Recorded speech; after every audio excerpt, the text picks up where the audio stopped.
लेकिन लग रहा है कि हमारे करतूत ऐसे हैं कि अल्लाह भी नाराज़ है, और जो ऊपर बैठे हैं हमारे बड़े, जो हम पर मुसल्लत हुए हैं, उन्होंने तमाशे रोकने नहीं, हमाकतें रोकनी नहीं, और हमने बजाय आगे जाने के मज़ीद पीछे ही जाना है।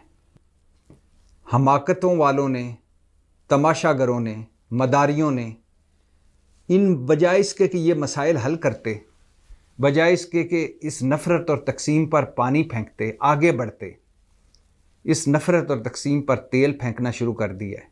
इमरान खान से मुलाकातों पर 2 हफ्ते की पाबंदी लगा दी गई।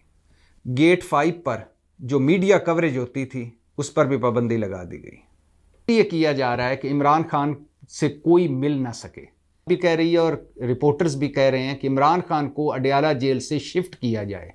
सेनेट के इलेक्शन होने वाले हैं और सेनेट के इलेक्शन में इमरान खान के पार्टी सियासतदानों ने, तहरीक इंसाफ के सियासतदानों ने दरख्वास्त दी हुई थी कि हमने इमरान खान से सेनेट के इलेक्शन के हवाले से डिस्कशन करनी, हमें उनसे मिलने दिया जाए। कह रही है कि हमें नाम मिलने देने के पीछे मंतक एक ये भी हो सकती है कि ना हम इमरान खान से मशवरा कर सकें, ना सेनेट में इलेक्शन बाकायदा लड़ सकें, और सेनेट में भी अक्सरियत हुकूमत की हो जाए। ये इसके पीछे पस मंज़र है। लेकिन इंसाफ वाले कह रहे हैं कि इमरान खान को कैदे तन्हाई में रखा जा रहा है और उनकी जान को ख़तरा है, उनकी जान से खेला जा रहा है और उनके साथ कुछ भी हो सकता है।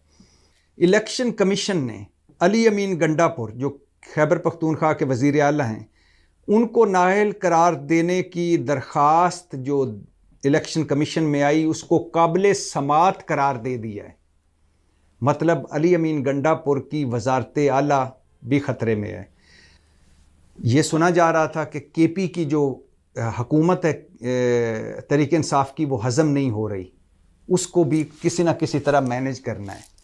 अली अमीन गंडापुर को हटाना है। तहरीक इंसाफ ने कोई थोड़ा सा भी लेफ़्ट राइट किया तो गवर्नर राज भी लगाया जा सकता है।